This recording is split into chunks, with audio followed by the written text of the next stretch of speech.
안녕하십니까? 좋은 아침입니다. 우리 인사 한번 주고 받아볼까요? 안녕하십니까? 네, 좋은 아침입니다. 네. 오늘 이렇게 신대원 채플에 오신 여러분들을 주님의 이름으로 환영합니다. 다 일어나셔서 27장 찬송 함께 부르겠습니다.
자리에 앉으시겠습니다. 부활의 소망이신 하나님, 저희가 2년여 만에 다시 예배의 자리에 모이게 되었습니다. 이 감격의 자리에서 하나님을 찬양하며 영광을 올려드리나이다.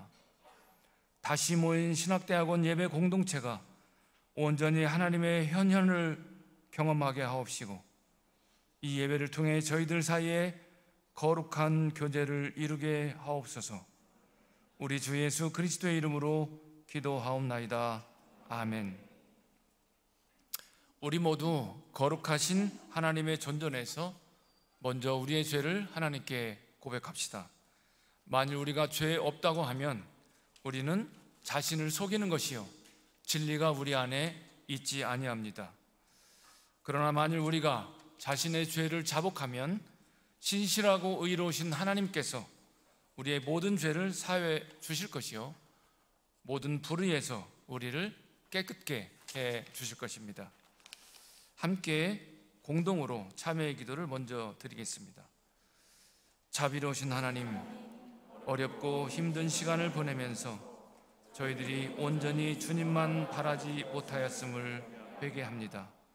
그동안 비대면이라도 온전한 예배를 드리기보다 가벼운 마음으로 마지못해 예배를 드리기도 했고, 온전한 예물을 드리지 못한 때도 있었습니다. 저희의 영과 진리로 드려야 할 예배를 출석을 위한 예배로 여긴 적도 있었습니다. 오직 주님만을 바라는 삶과 경건에 이르는 삶을 외면하고 육신의 즐거움과 일상의 행복만을 추구하는 삶을 살 때도 있었습니다. 이 어려운 기간 동안 쇠락해진 저의 영혼을 불쌍히 여겨 주옵소서. 잠시 침묵 가운데 각자의 죄를 고백합시다.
여기 기쁜 소식을 들으십시오.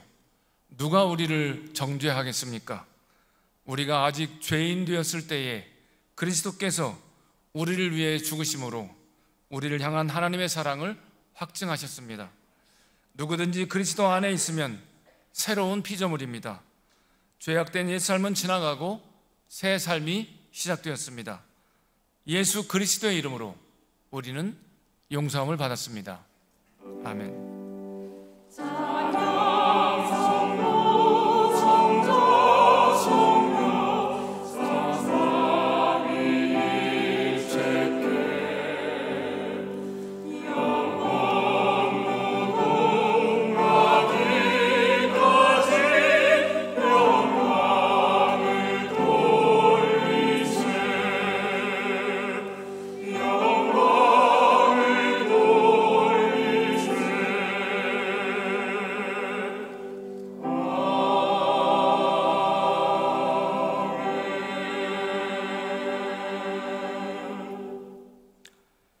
이 세상의 빛으로 오신 주님, 주님께서 주시는 말씀은 저희의 영혼에 빛을 주십니다. 지금 주시는 말씀을 들을 때 저희의 마음과 생각이 거룩해지고 저희의 삶이 주님께 더 나아가도록 성령께서 지혜의 영을 부어 주시옵소서. 예수 그리스도의 이름으로 기도하옵나이다. 아멘.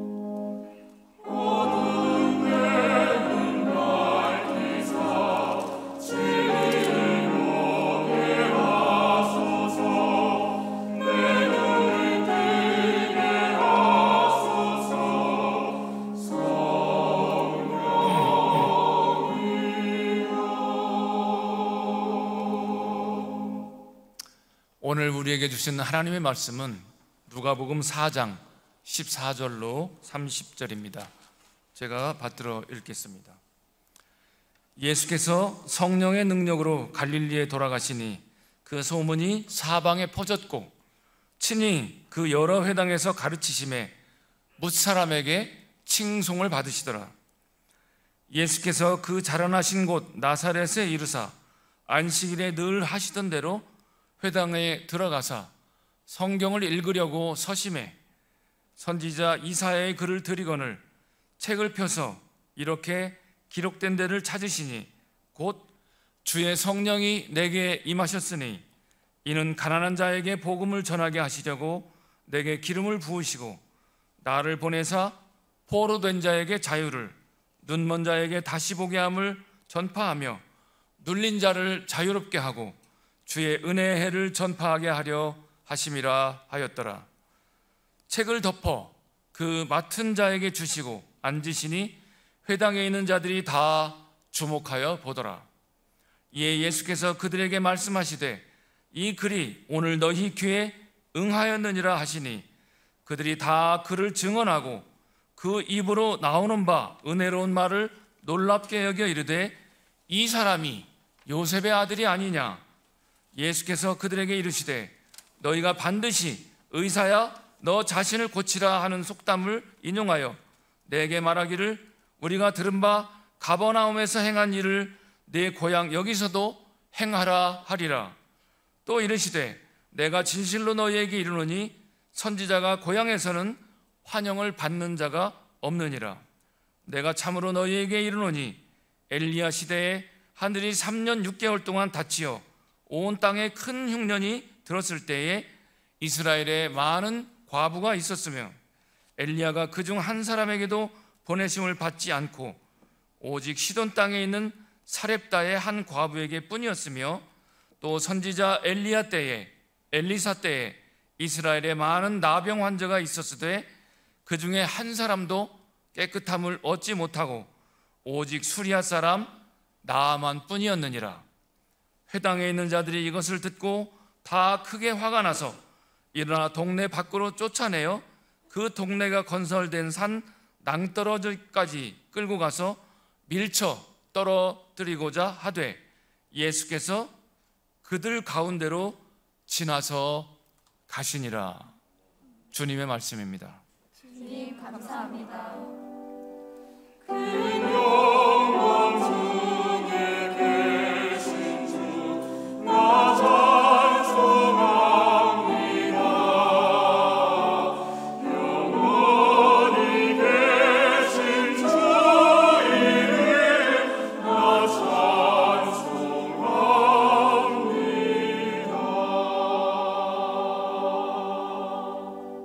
이제 총장님께서 나오셔서 이 글이 너희 귀에 응하였느니라 라고 하는 제목으로 말씀 증언해 주시겠습니다. 할렐루야. 오늘 또 여러분들과 같이 이렇게 예배를 드리게 되니 하나님 앞에 감사를 드립니다.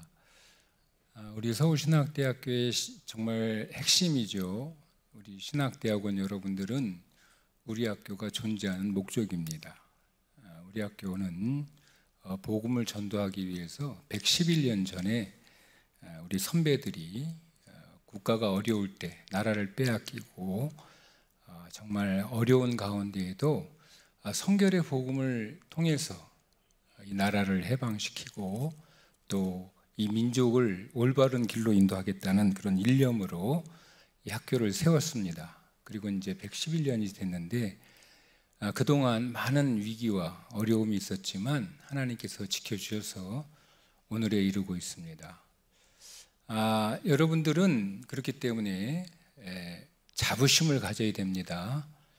여러분들이 그냥 있는 것이 아니라 과거 111년 동안의 그 긴 어떤 선배들의 눈물과 피와 땀과 노력이 지금 오늘날 우리에게 주어진 것입니다.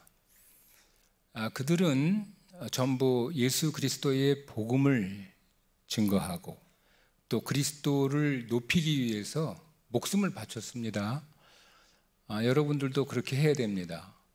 여러분들도 이 어려운 시대이지만 코로나 그리고 이번에 주변을 보세요. 시대가 점점 어려워지죠. 아마 인류가 사는 역사 가운데 이렇게 세속적인 역사는 없었습니다.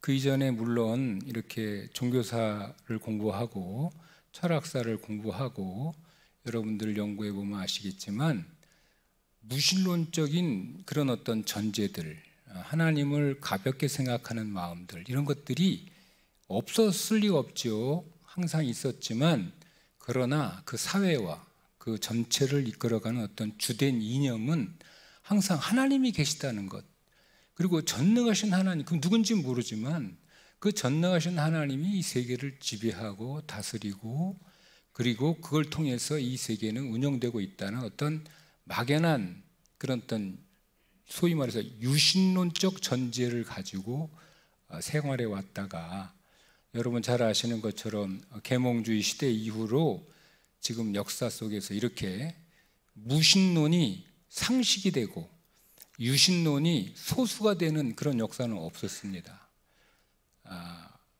우리 역사 속에서 인간이 살아온 역사 가운데 이런 세대를 만난다는 것은 정말 어려운 그런 변화이고, 여러분들은 어떻게 생각할지 모르지만 그래서 항상 맞는 건 아니지만 이제 그런 의미에서 그런 하나님을 잃어버렸는데 잃어버린 것조차 모르는 그런 그 무신론적인 전제가 상식이 되는 이런 사회를, 이런 세계를 가난한 시대다 이렇게 얘기할 수 있을 것 같아요. 정말 가난한 시대죠. 라오디아 교회에 말한 것처럼 안약을 발라서 낫게 하고 부유한 것 같지만 사실은 헐벗고 정말 비참한 지경에 있다는 것을 그걸 모르는 시대. 하나님을 거부하고 하나님 없이 사는 것이 상식이 돼서 오로지 그냥 이 세속적인 성공을 이 모든 어떤 가치의 중심에 두고 돈이 가치의 중심이 되는 사회, 이것은 정말 우리가 피해야 될 사회지요. 그리고 그런 세대인데 여러분들이 그런 어둠 속에 있습니다. 그런 어둠 사회 속에 놓여 있습니다. 하나님께서 왜 이렇게 하셨는지 우리는 알지 못하지만 여러분들은 빛이 되어야 됩니다. 어둠 속에 빛이 돼서 빛이 비치면 어둠을 물리치죠. 빛이 비치면 어둠이 밝아집니다. 여러분들이 빛이 되어야 됩니다. 그래서 이 그리스도로 말미암아 하나님께서 주시는 놀라운 은총으로 빛이 되어야 돼요. 하나님께서 이 역사를 다스릴 것입니다. 하나님께서 그런 이 세계를, 우리에게 주신 이 세계, 여기 이후를 극복하게 하실 하나님의 역사가 반드시 있을 것입니다. 그리고 여러분들이 그것을 신뢰하고 그 하나님을 인정하고 그 하나님을 기대하는 그런 여러분들이 되어야 됩니다. 오늘 우리가 읽은 본문 말씀은 사실은 그것이 전제입니다. 이스라엘의 역사 가운데 오늘 본문 말씀을 이해하기 위해서는 하나님은 역사의 주인이시다. 이게 이스라엘 사람들이 갖고 있던 독특한 신앙의 어떤 유산인데, 그들이 갖고 있던 율법주의, 그들이 갖고 있던 성전에 대한 열심, 그들이 갖고 있던 어떤 열정적인 그런 모습들 다 좋은데, 그것들 가운데 정말 우리가 배워야 되고 우리에게 도움이 되고 오늘 본문 말씀을 이해할 때 전제로 해야 되는 건 뭐냐면, 그들이 하나님을 저기 저 하늘에 앉아 계셔서 지고무성한 우리 인간의 역사와는 상관없이 저 위에 그냥 앉아 계신 그런 하나님이나, 혹은 철학자들이 생각하는 것처럼 모든 것의 기원, 모든 것의 근거, 모든 것의 원천, 어떤 모든 것의 원리, 그래서 어떤 뭔지 모르지만 이 세계의 모든 것을 다 깊게 묵상하고 생각하면 결국 도달하게 되는 하나의 절대 무의의 단 하나의 근본적인 원리, 이 세계의 근원, 아르케, 이런 것이 하나님이다 이렇게 생각하고 있는데 그런 것이 아니라는 거예요. 그러니까 여러분들은 철학적이고 여러분들은 힐압적인 그런 사상을, 동양적인 사상을 이어받았기 때문에 우리도 모르는 사이에 우리 주변에 하나님은 어떻게 생각하냐면 저 위에 계신 우리는 다 도달할 수 없는 모든 것을 초월하신 정말 절대적 초월자, 모든 것을 초월한 절대적 초월자, 일자, 모든 것을 초월한 일자라고 생각하든가, 아니면 모든 것의 원천인 원인, 이렇게 생각하기 쉽습니다. 그리고 그것을 증명하려고 노력하고 그것이 없으면 안 되는 것처럼 부딪히고 그러기 쉬운데, 그런데 성경이, 이스라엘 사람들이 우리에게 성경을 통해서, 이 성서를 통해서 우리에게 제시해 준 가장 근본적인 사상, 가장 근본적인, 그리고 우리가 배워야 될 진짜 얘기는 뭐냐? 하나님은 인간과 더불어 역사를 만들어 가신 분이라는 거예요. 역사의 주인이라는 거예요. 역사의 주인. 하나님은 저 위에도 밑에도 계신 분이 아니라 우리와 만나서 역사를 만들어 가신 분이라는 거예요. 그래서 지금 이 시대가, 이 가난한 시대, 이 어둠으로 묻힌 시대, 이 여군이 뭔진 모르지만 하나님께서 다시 이 세계를 극복하고 이 세계를 비추고 이 세계를 변화시킬 놀라운 하나님의 성령의 역사를 우리 가운데 일으켜 주실 것이다. 그것을 여러분들이 확신하고 살아야 됩니다. 여러분들이 그것을 정말 자랑스럽게 갖고 그것이 진리로 알고 그것을 증거해야 돼요. 이 세상에 지면 안 됩니다. 그래서 바울 사도가 말한 것처럼 우리가 하는 일은 뭐냐? 이 세계의 모든 논리와 이 세계의 모든 생각들을 쳐서 무너뜨려 가지고 그것들 예수의 발 앞에 무릎을 꿇게 하는 거예요. 모든 사상과 모든 인식과 모든 생각들을 쳐서 예수의 발 앞에 무릎을 꿇고 그가 만유의 주, 만군의 주, 그리고 우리에게 오실 구세주 하나님이시라는 것을 증명하는 것이 여러분들이 해야 될 사명인 것입니다. 생명이에요, 생명. 역사의 길을 밝히는 것이고 인간의 생명을 밝히는 것이, 그것이 기독교의 진리인 거예요. 오늘 우리가 본문 말씀에 보면 예수님이 성령으로 충만해져서 갈릴리로 오셨다고 그렇게 되어 있습니다.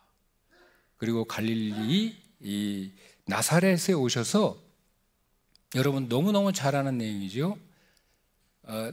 회당에 들어가시니까 그 사람들이 규례대로 성경을 주어요.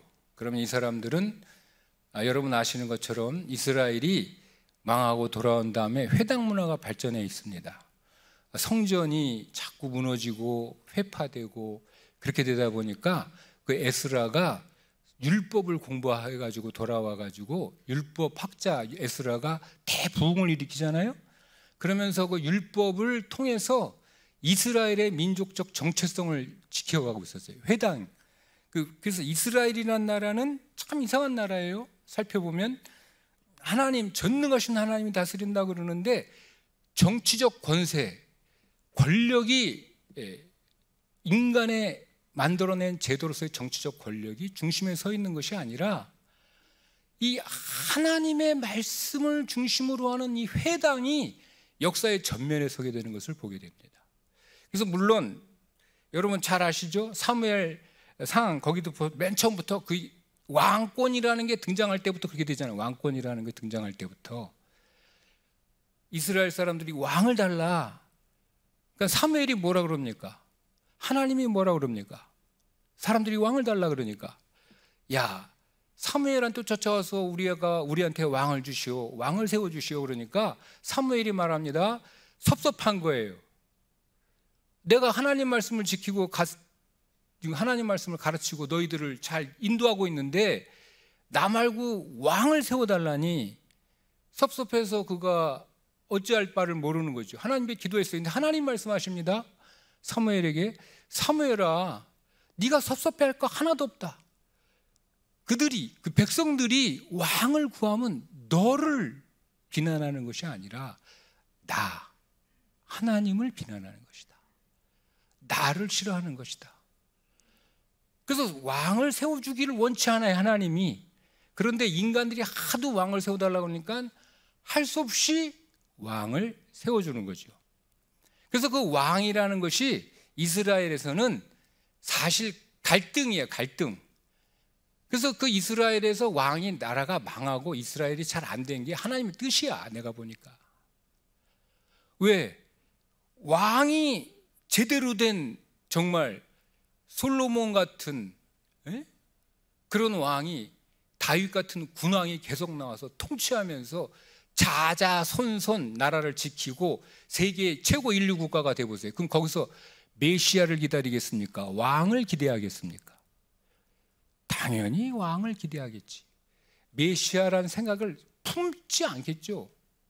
그런데 정말 놀랍게도 이스라엘 역사를 살펴보면 그 하나님이 선택했다는 그 민족, 정말 제일 세계에서 잘 돼야 되고 선진 문물이어야 되고 세계에서 제일 최고의 국가가 돼야 되는 그 이스라엘이 가장 형편없는 모습으로 심판을 받고 타락해서 없어져 버려요.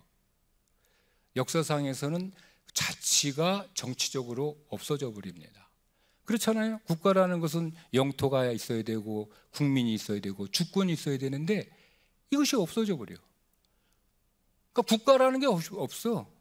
그런데 그들 속에 남아있는 게 있어요. 근데 이상하게 그들 속에 남아있는 게 있어요. 뭐가 있습니까? 이 토라, 율법이 남아있는 거예요. 그것이 이스라엘 민족의 정체성을 형성해서 왕이라는 표상이 점점 뭘로 변해갑니까? 메시아, 종교적 메시아, 하나님의 영을, 하나님의 율법을 완성하게 만들 그 왕을 구하게 된다 이거예요. 왕.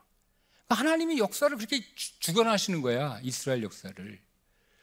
그런 가운데 예수님이 오실 때 어떤 때입니까? 여러분 생각해 보세요. 너무 신비합니다. 예수님이 오실 이때가 언제 때냐면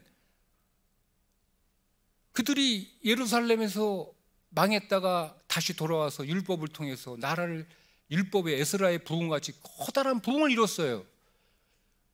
나라가 회복돼야 되고 이제 이스라엘이 세계 최고의 나라가 돼야 돼. 근데 그 일이 벌어집니까? 그 일이 일어나지 않아요. 율법을 그렇게 목숨 바쳐 지키고, 여러분 그 문서를 읽어보라고. 그 중간기 문서를 읽어봐. 거기 보면 그 사람들이 어떻게까지 그 율법을 지키려고 그러냐면 막 그냥 정말 요즘으로 치면 파나티커들이지. 예? 테러와 그 모든 것을 조금도, 그러니까 제가 옛날에 독일에서 공부할 때 누구를 만난 적이 있냐면 모로코에서 온 한 17살쯤 된 어린 소녀를 만난 적이 있어요. 제가 독일에서 공부할 때가 1980년대니까 이제 꽤 옛날 얘기죠. 옛날 얘기인데 지금도 기억이 나. 그 모로코에서 온 그 17살쯤 된 그 조그만 근데 애가 까무잡잡하고 아주 이쁘게 생겼거든. 근데 이 친구랑 난 같이 이제 독일어 코스에서 독일어 공부를 했어요. 그런데 말이죠, 이 연약한 그 여자의 소녀지, 소녀. 걔 입에서 무슨 말이 나오냐면은 미국을 물리칠 수 있다면 내가 자살, 폭탄 테러를 하겠다는 거야. 그 미국이 이 아랍의 우리 이슬람 형제들에게 가하는 그 모든 테러를 자기는 못 참겠다는 거야. 내 목숨을 바쳐서 내가 죽고 미국인 10명을 죽일 수 있다면 난 죽겠다는 거야. 자기가 폭탄 테러 하겠다고. 그 어린 그 어린 소녀. 근데 그런 어떤, 제가 볼 땐 정상적인 아닌 파나티커였거든요. 근데 이스라엘 사람들이 그랬어. 옛날에 하나님을 열렬히 믿었거든. 열광적으로 믿었거든. 율법을 지키려고 노력을 했어요. 근데 하나님 나라가 안 와. 그럼 그들이 어떻게 합니까? 그 로마에 대항할 때, 그리스 민족이 그리스 나라에 대항하고 로마에 그 여러분들 읽어보세요. 어떻게 하나? 완전히 뭐 창자를 찢어내고 창자를 찢어가지고 자기 손으로 막 병사들한테 던지면서 하나님을 찬양한다 그러면서 죽잖아. 우리가 보기엔 완전히 이건 이 파나티커들이야. 근데 그렇게 그들이 막 여호와에 대한 열정을 가지고 뭘 기다립니까? 메시아를 기다리는 거예요. 메시아를 기다려요. 메시아.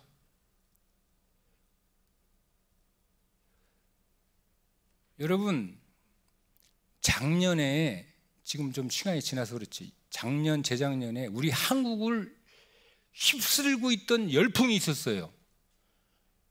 남녀노소, 빈부, 귀천, 기독교인, 비기독교인 구별하지 않고 모든 사람들이 그 단어 하나에 목숨을 걸고 그것만 있으면 다 될 것 같고 그것만 있으면 행복해질 것 같고 그걸 얻기 위해서 노력하고 그걸 위해서 투쟁하고 그것 때문에 영끌하고 그것 때문에 다 합니다. 뭐? 예? 뭐 같아? 예? 뭐라고요? 아, 비트코인. 야, 비트코인 그래도 잘 아는 사람이라는 거야. 뭐? 아파트. 이 아파트 열풍이 아파트 열풍. 모든 민족, 모든 남녀노소 구분 안 하고 아파트 똘똘한 한 채, 야, 아파트 있으면 나 행복해질 거야. 제가 우리 학교에서 재작년에 갑자기 일을 하고 있는데 우리 기획처장이 쫓아와가지고 총장님 17억이 필요합니다. 장학금을 줘야 되니까 17억을 찾아오래. 내가 무슨 수로 갑자기 여기서 하늘에서 땅이 내가 뭐 저금해 놓은 게 있냐, 내가 뭐 어떻게 17억이 나오겠어요. 답답한 마음으로 텔레비를 보고 있는데 TV에서 어떤 그 중개사, 부동산 중개사가 딱 나와서 하는 말이, 아이, 요즘 20억이 돈입니까? 그게 지금도요 나한테요 현금으로 20억 주고 갖다 주면서 아파트 하나 비면 즉시 현금 주고 살 테니 빨리 전화 달라는 사람이 40명이에요.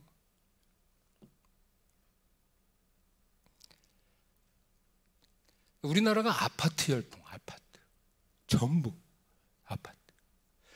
이 온 민족이 그냥 아파트에 미쳐 돌아가는 것처럼 아파트.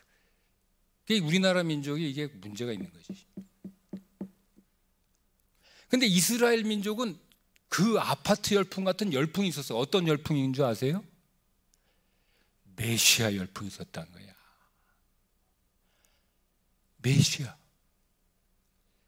메시아가 오시면 된다. 이스라엘에 메시아 열풍이 분 거야. 그것도 잠깐 1, 2년 분 게 아니라 수십 년을 두고 메시아 열풍이 불어요. 메시아 열풍. 메시아를 기다리는 거예요. 메시아. 그 메시아의 가장 큰 특징이 뭘까요? 그 메시아의 가장 큰 특징이 뭐야? 이스라엘 회복하는 자. 그래, 이스라엘을 회복하는 자의 가장 큰 특징이 뭐야? 예? 오늘 성경에 있잖아. 성령 받은 사람이에요. 성령 받은 자. 하나님으로부터 성령 받은 자.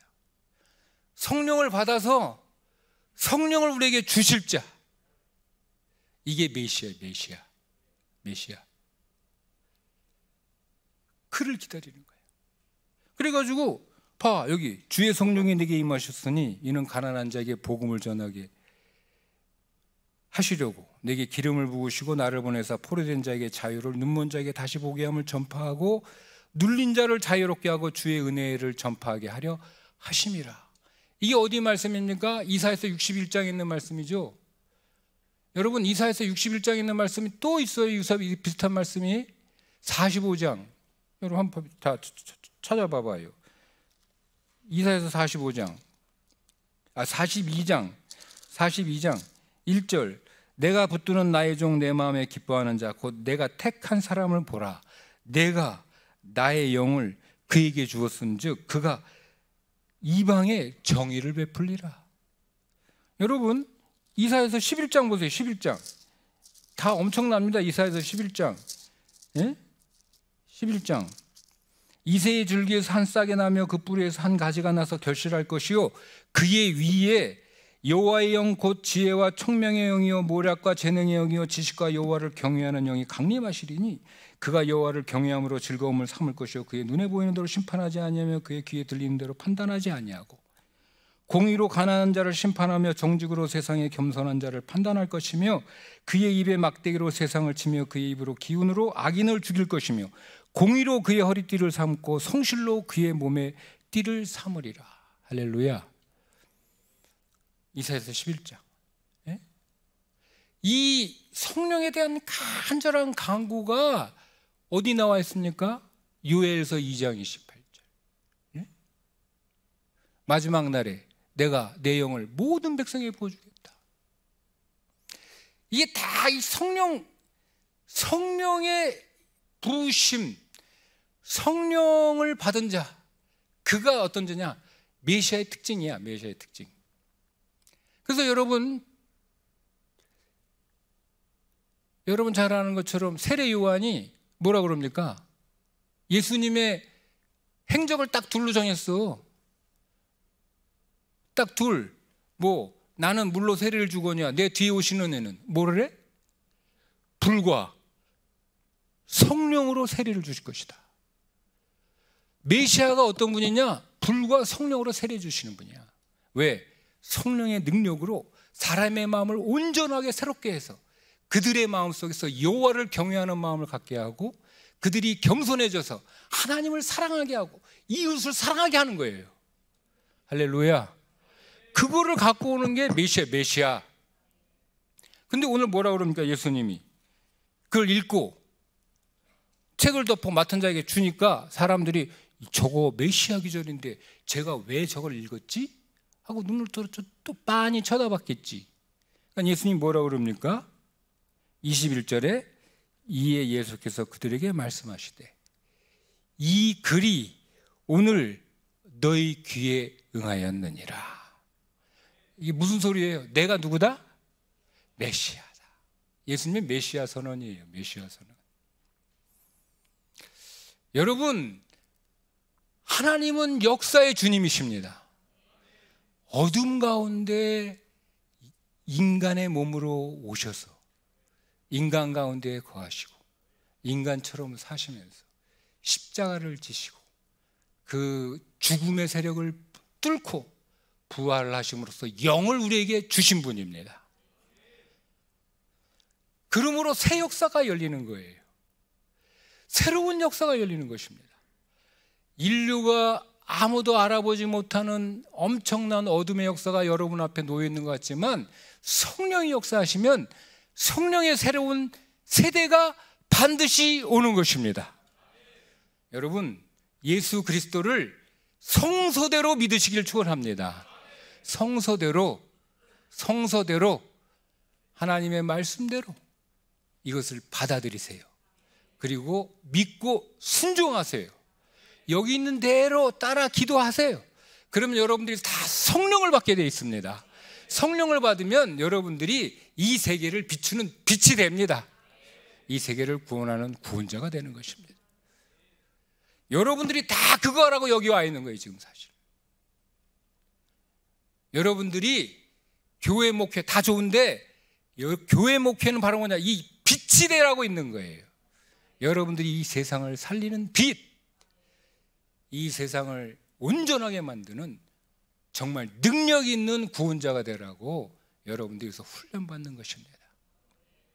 사랑하고 존경하는 우리 대학원생 여러분, 하나님의 일은 여러분들의 손에 달려 있습니다. 하나님이 여러분들이 바뀌는 거예요. 이 중에서 누군가 이 말씀을 듣고 믿고 기도하고 애쓰면 그가 하나님의 주인공이 되는 거예요. 여러분, 하나님의 주인공 되시기를 축원합니다. 여러분들이 다 하나님의 주인공이 되세요. 그래서 이 나라와 민족을 살리는 위대한 하나님의 일꾼들 되시기를 주의 이름으로 축원합니다. 기도하겠습니다. 아버지 하나님, 하나님의 은혜와 사랑을 감사합니다. 우리에게 주신 성령의 능력대로 아버지 하나님, 우리가 예수를 향한 그리스도의 은총으로 이 땅에서 하나님으로부터 부여받은 그 권능의 힘을 받아서 화해의 복음을 증거하는 우리들 다 될 수 있도록 은혜 베풀어 주시옵소서. 우리 사랑하는 우리 후배들, 우리 신대원의 여러 후배들, 주님께서 정말 긍휼히 여기시고 저들의 아픈 사정과 어두운 그리고 어려운 형편을 주님 극복할 수 있도록 축복하여 주시고 하늘의 문을 여시고 아버지 축복으로 함께 하셔서 아버지 하나님, 저들이 강건하게 이 세계를 능히 이고도 남는 그런 복음의 사자들 될 수 있도록 은혜 베풀어 주시옵소서. 주님께서 함께 하심 믿사옵고 예수 그리스도 이름으로 감사하며 기도하옵나이다.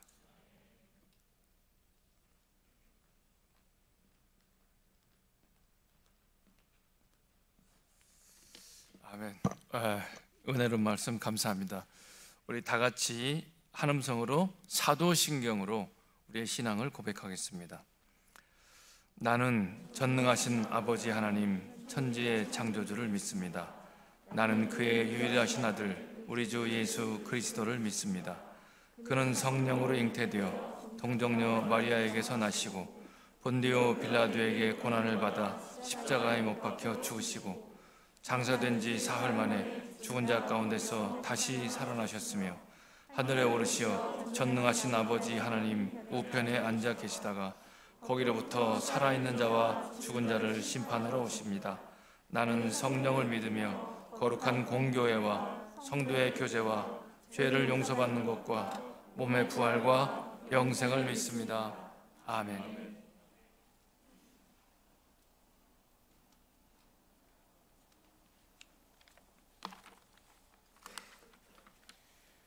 주님, 저희들이 주님 앞에 나와 간절히 기도합니다. 저희의 기도를 들어주소서.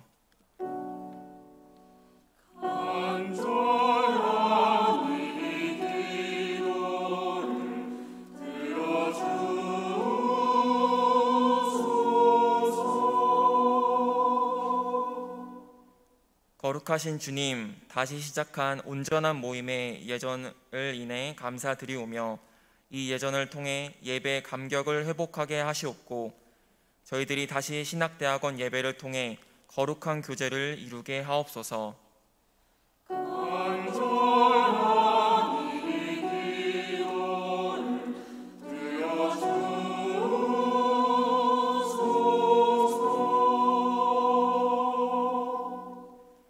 사랑의 주님, 그동안 무너졌던 교회들을 굽어 살펴주시어 교회로 인해 많은 이들이 그리스도께로 돌아오게 하시옵고 교회를 통해 그리스도를 알게 하옵소서.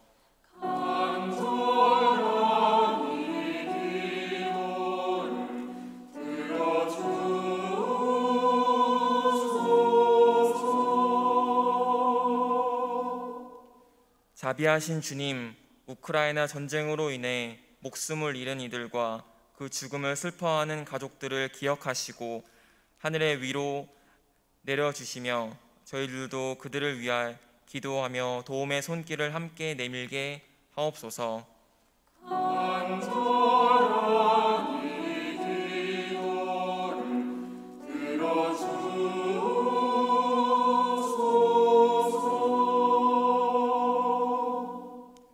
저희들의 세밀한 목소리까지 들으시는 주님, 저희들이 주님께 간절한 마음으로 아뢰옵나이다. 이 기도들을 들어주시옵소서. 예수 그리스도의 이름으로 기도드립니다.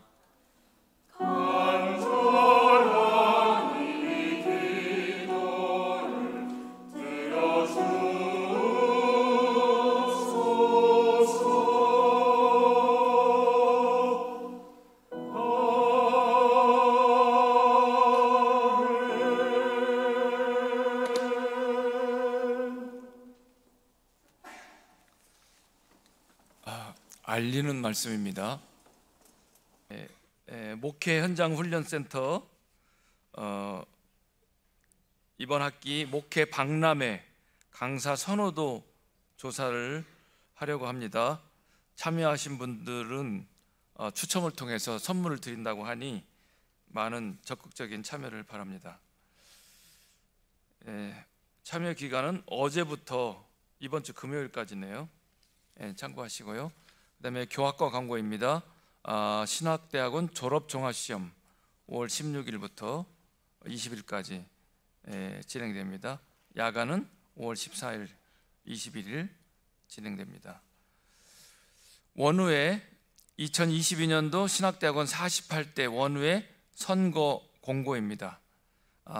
원우회 우리 여러분의 동료들을 위해서 봉사하실 일꾼들을 뽑는 일입니다. 여러분들 많이 지원하시고 많이 좀 관심 가져주시길 바라겠어요. 이제 사실 그 동안의 원우회는 2년 동안은 좀 코로나 때문에 많은 활동을 하실 수 없었는데 이제 이번에 뽑히시는 원우회는 아마 많은 일을 하셔야 될 거고 또 원우회를 통해서 여러분들이 우리 신학대학원이 많이 단합되고 또 단결되고 또 교제하고 나누고 아주 좋은 그런 이제 역할을 하시게 될 거예요. 그래서 많은 관심을 가져주시기를 바라겠습니다. 2022학년도 성봉설교대회 여기도 많이 참여해 주시기 바랍니다. 신청 기간은 5월 3일 오늘까지네요. 그래서 지금 이 시간 여러분에게 영이 딱 임하면 여러분이 다 일제히 홈피에 들어가서 신청하시기 바랍니다. 1등 상금이 50만 원이에요. 중요한 거는 저기 이제 목사고시 설교 면제 있잖아요. 많이 참여하시기 바라고 컴퓨터실 개방 안내 성봉 5층에 컴퓨터실 개방하니 많이 이용하시기 바랍니다. 감사합니다. 이제 다 일어나십시오.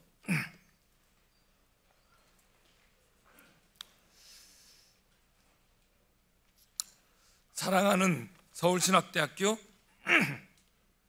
공동체 여러분, 드디어 세상의 병마를 이기고 우리가 다시 예배 공동체를 이루게 되었습니다. 주님께서 우리와 함께 하시니 이제 학업에 전념하고 맡겨진 사명에 충성하면서 주님께 가까이 한 걸음 한 걸음 걸어가는 신학대학원 공동체가 되십시오. 아멘. 찬송가 288장 함께 부르신 후에 총장님 축도해 주심으로 예배 마치겠습니다.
이제는 모든 죄와 사망에서 얹어주신 우리 구주 예수 그리스도의 은혜와 아버지 하나님의 극진하신 사랑하심과 성령 하나님의 크고 놀라우신 은총이 이 자리에 참여한 당신의 사랑하는 모든 제자들, 우리 신대원, 우리 서울신학대학 교직원, 학생들 모든 분들 머리 위 지금부터 영원토록 함께 하시옵기를 간절히 축원하옵나이다.